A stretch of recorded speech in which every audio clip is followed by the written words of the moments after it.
سو ودا د چټم پکې راغی الیاس مولوی صاحب د سډیرو دا زمونږه دوست یو زمونږ شاګردم دی الله دې خوشاله کړي هغه کال کړو چې تماجوکی کې یو ښځه ګرځېده چې د شیخ صاحب مرید یم وره دا پکې لا بله راووته ښځې زما مریدانې کمزې دي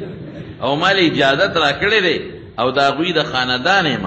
او خلکو باندې دمونه اچولو پیسې به یې غونډولې دا چېپې دی دا پکې لا بله راووته دا لا بله په خلکو به دمونه اچولو پیسې را غونډو نه خو زما مریدان شته چې درته د اوس نه اعلان وکړم نه زه ښځو سره میلاوېږم قطعا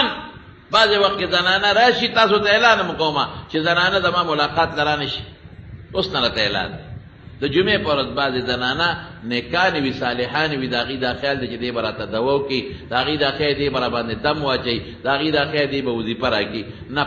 پام کوئ قطعا ما کره را نه شي زنانه پردی خاوندان دی راشي رونه دی راشي بچي دی راشي د هغې په واسطه به ورته دوام کومه وظیفه به موله ورکومه او اوبه به وله دموم زما دا قانون دی چې زه زنانو سره نه میلاوېږم دا مې فیصله ده کرام شي زه نه میلاوېږم زنانو سره نو ولې راځي زنانه نو نه مې ښځې په ټیلیفون بعضې زنانه رانه وظیفه وغواړي هغه وظیفه وله ورکړم نه مې مریده شته نه مې د خاندان څوک شته او چې دا دمونه اچي او پیسې غونډوي او دا ښځه چام ګیره کړه که نه دا او ښې ورټکوې په دې خبره پوهېږې په چل به ورسره کوې خو تاسو نه ګورئ غم به جوړ کړې زنانو ته ووایه پردو ښځو له به ګوتې نه وړئ خپلو زنانو ته ووایه چې راوې پرځئ او سمې ورټکئ لکه پخوا چې به هغه وږي تاسو په هغه کوتکونو ډزولو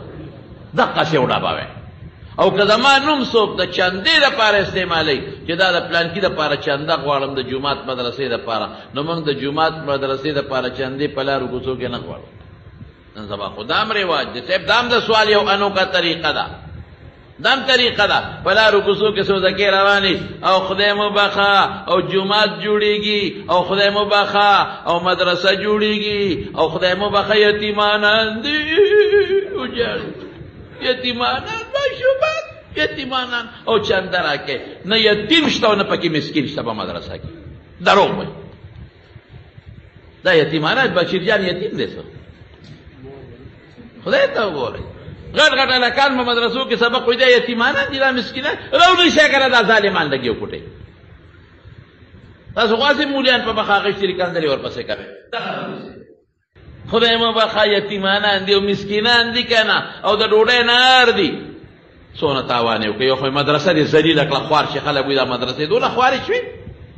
او د مدرسې طالبان دونه خوار دي اوس هم خلک وایي د طالبان دي او دا غریبانان دي او دي سوالونه کوي یو چندې غونډئ مدرسه دې ذلیله کړه خوار شي مدرسه دې سپکه کړه خوار شي دروغ دی وایي یتیمانان په مدرسه کې نشته دروغ وایي خوار شي او که چې کوم یتیمانان په مدرسه کې مدرسه لنګر ورکوي مدرسه کتابونه نشته خش هر یو مدرسه کې کتاب شته مدرسه کتاب هم ورکوي دا طریقه ده په سوزکو کې